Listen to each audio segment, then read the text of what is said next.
ह्यांनी या जातीमध्ये दोन जातीमध्ये जे भांडण लावले त्याला ठीक करण्यासाठी आपण सर्वजण नेहमीच रस्त्यावरती होतो. वाटतं दादा की ओबीसी कुटुंबासाठी आपण आज रस्त्यावरती त्यांना न्याय देण्यासाठी. Happy birthday, happy birthday. कुटुंबाला न्याय देण्यासाठी आपण सर्वजण दादांच्या आदेशावर इथं जमलेलो आहोत.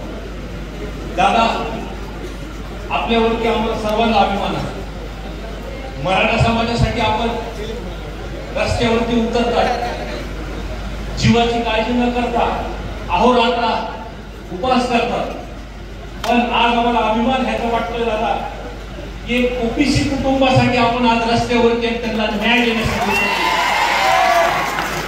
दादा मसाजोगच्या प्रकरणामध्ये आपण जर रस्त्यावरती उतरले नसते तर त्या दिवशी गुन्हा दाखल झाला आणि आपल्या सूचनेवरून आंदोलन केलं.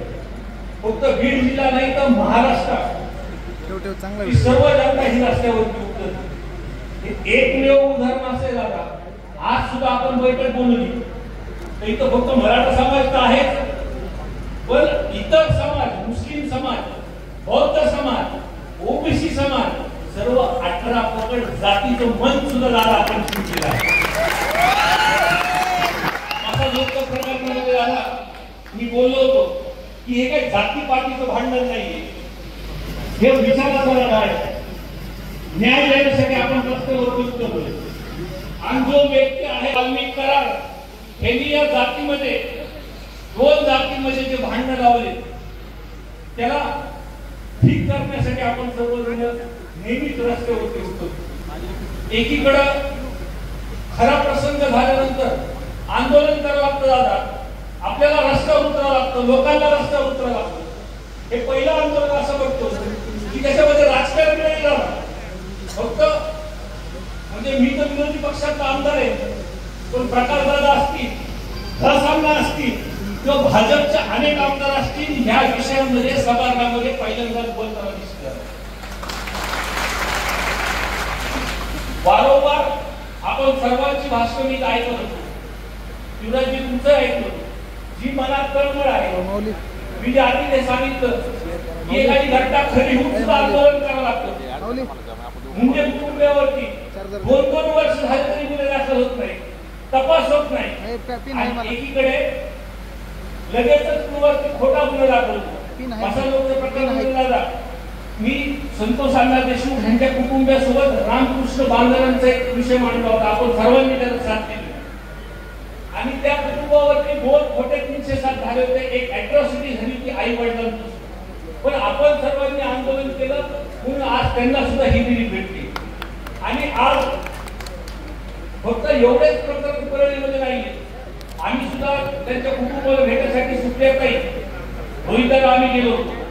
दादा ते बोलताना एक गोष्ट तिथं असं बोलले आणि ते मनाला खूप लागलं की त्यांना जेव्हा न्याय भेटत नव्हता त्यांनी मनातून काढून काहीतरी सांगितलं की माझ्या मुलांनी शपथ खाती चितेवरती की जोपर्यंत मी मोठा झाल्यानंतर जोपर्यंत तुम्ही माझ्या वडिलांच्या मारेकरांना मारणार नाही तोपर्यंत शांत बसणार नाही.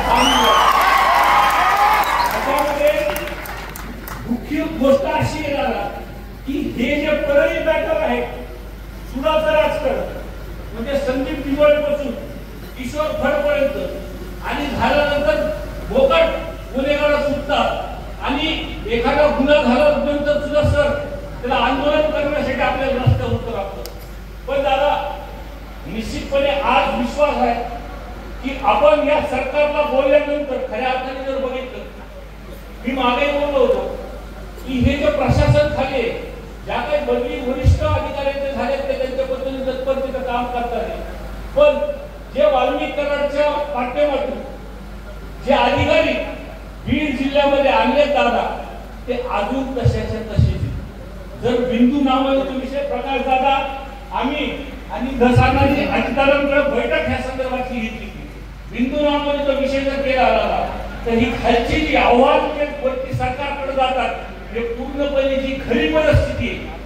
जेव्हा लोक आंदोलनासाठी उतरतात आपण जर काही होतात मग त्या खऱ्या अर्थाने खरा आवाज सुद्धा वरती जातो आणि भविष्यामध्ये दादा या कुटुंबाला आज खऱ्या अर्थाने आपण रस्त्यावर उतरल्यापासून आणि आपण सर्वजण उतरल्यापासून आम्हाला पूर्णपणे विश्वास आहे की या कुटुंबाला नक्कीच न्याय भेटेल। आणि दादा अजून एक गोष्ट मला या कार्यक्रमाच्या निमित्त सांगितली की खोटे गुन्हे जे दाखल होतात, ज्यांनी माझं म्हणलं होतं रामकृष्ण वांगरचा दादा, या सर्व विषयावरती जे परळी पॅटर्नचा विषय म्हणलं तिथे प्रत्येक मतदारसंघामध्ये घुसतंय।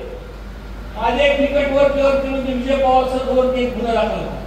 त्याला सगळ्यात आधी आमदार म्हणून मी विधानसभेच्या बाहेर तिथं सांगितले ह्याच्यावरती एसआयटी दाखल करा।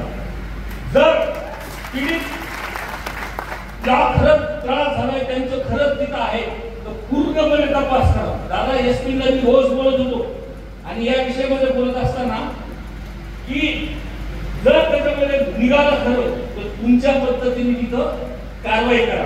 दादा माझी विनंती, आपला खूप मोठा आवाज आहे, आपण एकदा आवाज केल्यानंतर महाराष्ट्र पेटून उतराला।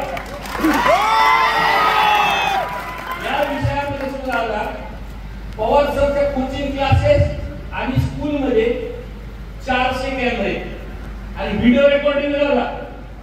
जे काही स्टेटमेंट आले त्याच्यामध्ये असं सांगितलं की 15 दिवसानंतर ते डिलीट होतं, पण फॉरेन्सिक लॅब भारतात 2 आहेत आणि त्या फॉरेन्सिक लॅब मध्ये जेव्हापासून आपण कॅमेरे लावतो तेव्हापासून तर 3-4 वर्षाचा रेकॉर्ड त्याच्यामध्ये निघतो।